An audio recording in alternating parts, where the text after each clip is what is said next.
오늘 이 시간은 요한계시록 강의 4번째 시간입니다. 계시록 강의 4번째 시간으로 7별의 비밀입니다.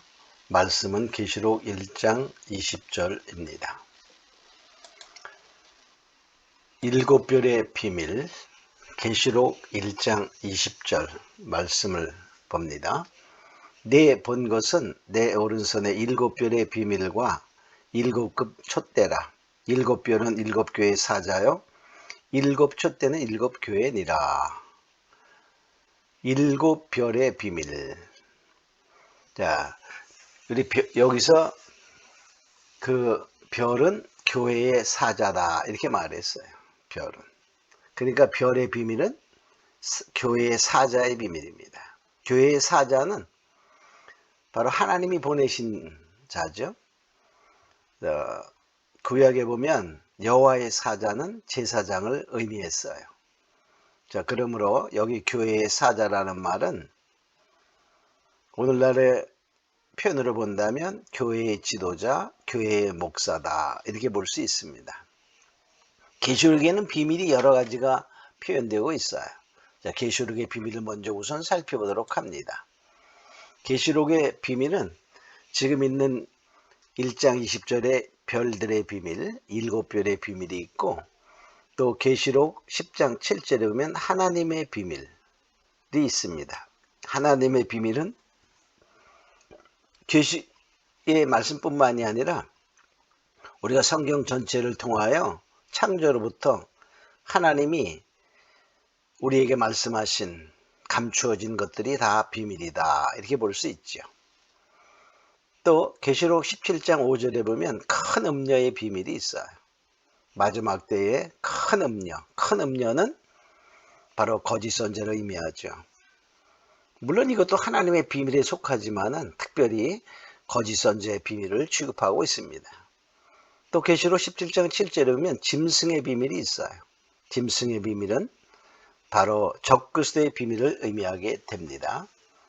그래서 또 살펴보면 계시록 10장 7절에 7째 천사가 소리내는 날 그 나팔을 불게 될 때에 하나님의 비밀이 그 종 선지자들에게 전하신 본과 같이 이루리라. 하나님의 비밀이 그 종 선지자들에게 전하신 본과 같이. 그 말은 다른 말로 말하면 7째 천사는 7째 천사가 소리내는 날, 그 말은 나팔 불게 되는 날이죠.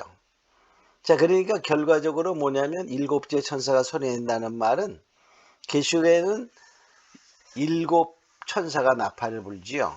그러니까 7째라는 말은 마지막 나팔이 돼요.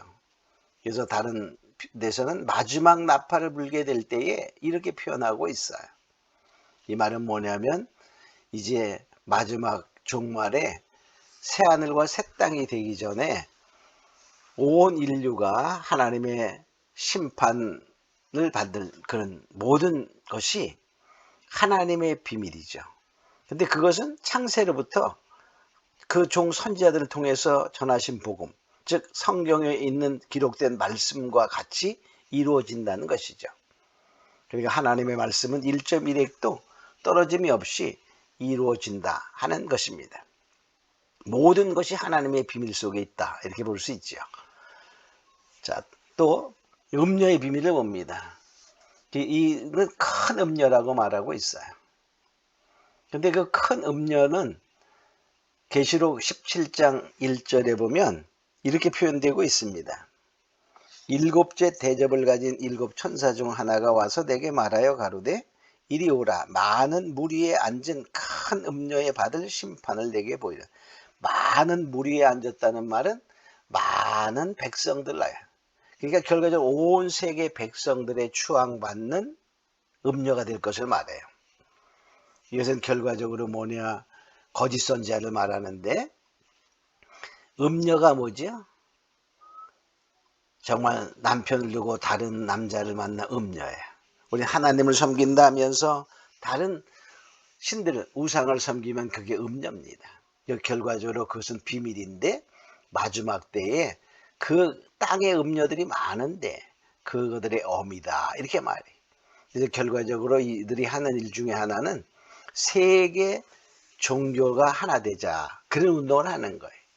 결과적으로 에큐메니컬 운동이요 세계 종교 통합 운동입니다. 근데 이들은 말은 교회가 하나 되자 그런 말들을 하면서 우리가 나아가기 때문에 정말 우리는 잘 구별할 수 있는 하나님으로부터 분별의 영을 받아야 되는 것입니다. 이 음녀의 비밀. 이 음녀가 또 붉은빛 짐승을 탔다라고 말하는데 그 붉은빛 짐승은 바로 짐승의 비밀에서 나오는데 이런 적그리스도 정치적인 세력을 의미하게 됩니다. 계시록 17장 7절에 보면 천사가 가로되 왜 기이 여기느냐 내가 여자와 그 탄 바 그러니까 큰 음녀가 탄 거죠. 7머리와 10뿔 가진 짐승의 비밀이라. 바로 이것은 마지막 때 나타나는 7머리 10뿔의 짐승 즉 적그리스도를 의미하게 됩니다. 이들은 뭐냐 세계가 하나 되자 바로 신세계 질서 세계 단일 정부 수립을 위해서 달려가고 있지요. 자, 그래서 마지막 때에는 적그리스도 정치적인 세력의 적그리스도와 종교적인 거짓 선지자가 하나 되어서 전 세계를 통합 또는 통일하려고 하는 그러한 속에서 사단의 나라를 이루어가고자 하는 그러한 무리들이 되는 것입니다. 이것이 물론 다 하나님의 비밀 속에 해당이 되죠. 근데 그것이 일곱째 천사가 소리내는 날, 즉 일곱째 천사가 나팔 불게 될 때에 그것이 다 이제 알게 되는 것이죠. 그러나 우리가 이것을 알고 대비하는 것과 모르고 대비하는 것은 천지 차이가 있어요. 알고 대비하는 자들에게는 구원의 하나님의 보호하심이 있고 모르고 정말 그 시대가 도래된다면 다 심판의 그 멸망의 그러한 심판을 받을 수밖에 없는 상황이 되는 것입니다. 자, 그럼 이제 별들의 비밀을 더 살펴봅니다. 자, 그럼 7별은 뭐라고 말했냐? 아까도 말했지만 7교회의 사자다. 즉 오늘날 말하면 교회의 목사다. 이렇게 볼 수 있어요. 7교회의 사자, 즉 하나님이 보내신 자죠. 자, 그런 것은 결과적으로 보면 구약 성경에 보면 말라기 2장 7절에 제사장을 여호와의 사자라고 표현하고 있어요. 그럼 제사장은 오늘날의 목사에 해당이 된다. 그러 보면 됩니다. 대저 제사장의 입술은 지식을 지켜야 하겠고 사람들이 그 입에서 율법을 구하게 되어야 할 것이니 제사장은 만군의 여호와의 사자가 되미오늘. 제사장은 여호와의 사자. 결과적으로 7별은 7교회의 사자, 오늘날로 목사를 의미한다라고 보면 됩니다. 자, 그럼 더 구체적으로 별의 종류를 봅니다. 과연 성경에 나타나는 별들이 어떤 별들이 있나를 보면 첫째, 예수님도 별로 표현한 곳이 있어요. 자, 광명한 새벽별이 있어요. 계시록 22장 16절에 보면 나는 다윗의 뿌리요 자손이니 바로 예수님은 다윗의 자손으로 오셨죠. 곧 생명한 새벽별이라. 새벽별은 우리가 방향을 제시해주는 그러한 새벽에 뜨는 금성을 의미하게 됩니다. 그러니까 바로 우리는 예수님은 우리의 생명의 길을 인도하시는 분이다. 이렇게 볼 수 있어요. 자, 두 번째, 바로 사단이 있어요. 사단. 하늘에서 떨어진 별입니다. 하늘에서 떨어졌어요.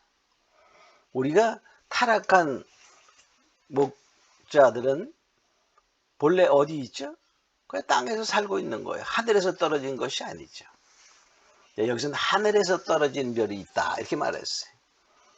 이 사단에 대해서는 구약에는 에스겔서 28장과 이사야서 14장에 나오고 있죠. 이사야 14장 12절에 보면 너 아침의 아들 계명성아 어찌 그리 하늘에서 떨어졌으며 너 열국을 엎은 자여 어찌 그리 땅에 찍혔는고. 바로 아침의 아들 계명성은 루시퍼를 의미하게 되는데 하늘에서 떨어졌다 그래요. 우리가 천상의 세계에 정말 천상에서 천사의 세계를 먼저 하느님이 지으셨는데 거기에서 교만하여 타락한 자가 루시퍼입니다. 찬양하는 하나님의 천사였죠. 자, 그런데 너 열국을 엎은 자요. 그 말은 하나의 반역의 표현입니다.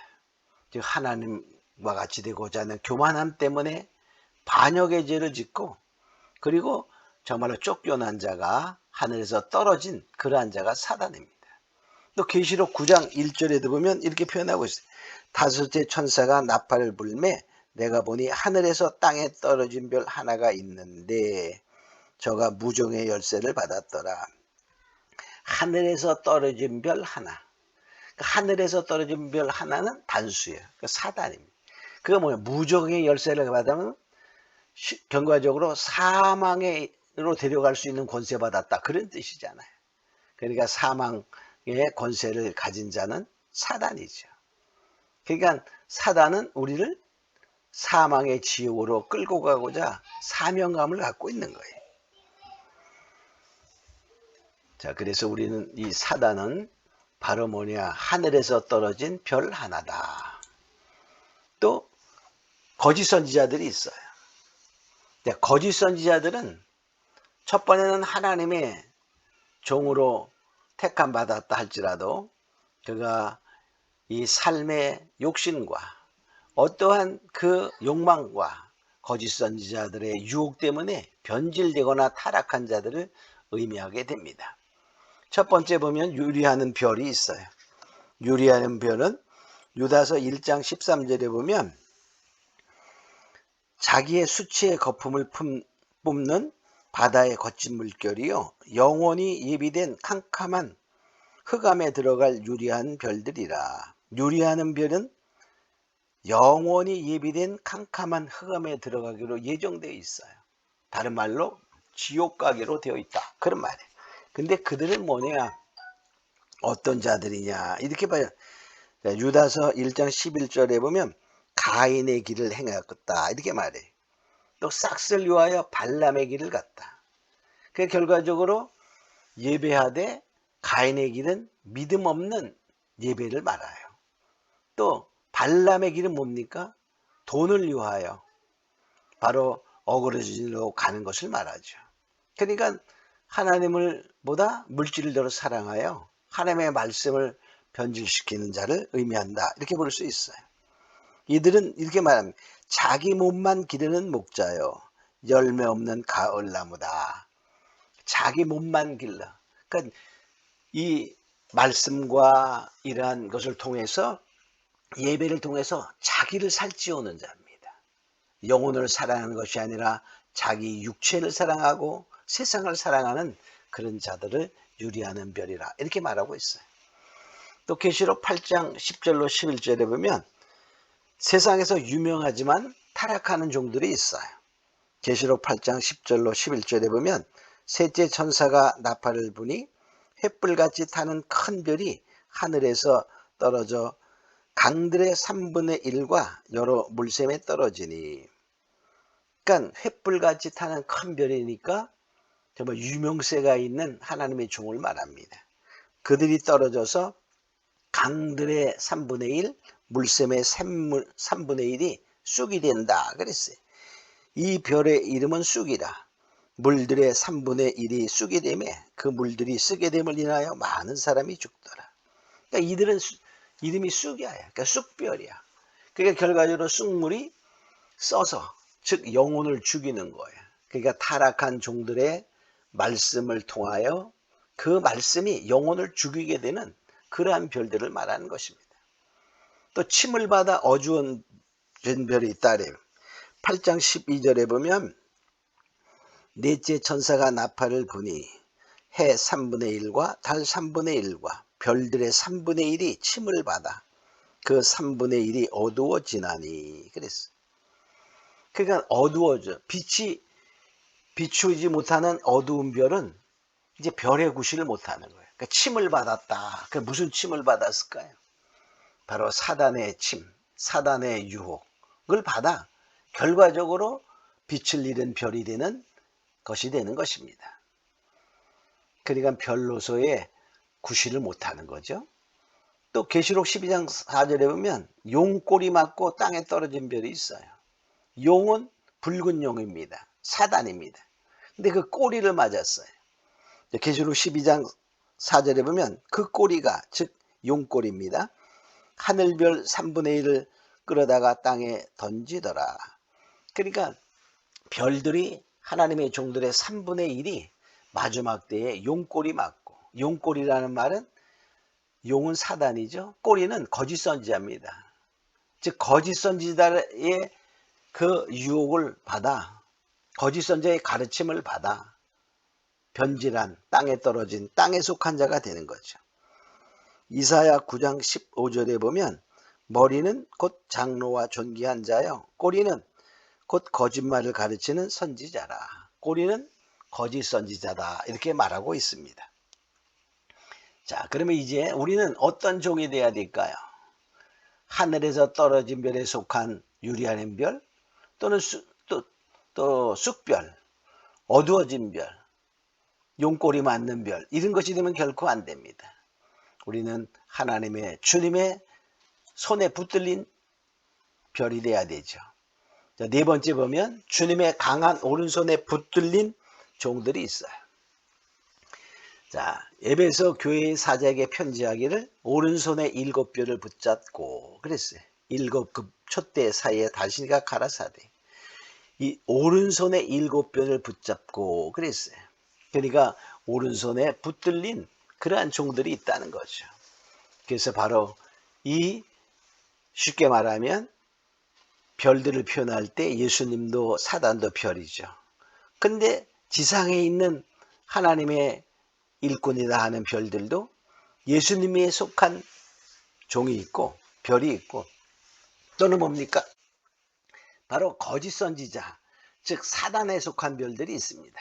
우리는 반드시 하나님의 오른손에 붙들린 그러한 종들 되기를 원합니다. 그래야지 바로 주님의 손에 붙들리면 내가 놓지 않는 한 결코 떨어지지 않습니다. 그러나 우리가 주님의 손에 붙들렸다 할지라도 내가 놓으면 떨어질 수 있어요. 많은 별들이 정말 세상의 물질 때문에, 명예 때문에, 권세 때문에, 이러한 욕심 때문에, 세상을 사랑하는 마음 때문에 주님의 손을 놓고 떨어진 별들이 변질하는 별이 되는 것입니다. 우리는 결코 이제 주님의 오른손에 붙들린 종이 되어 끝까지 믿음을 지키며 승리하는 모두가 되기를 원합니다. 오늘 말씀은 여기까지 마치도록 하겠습니다.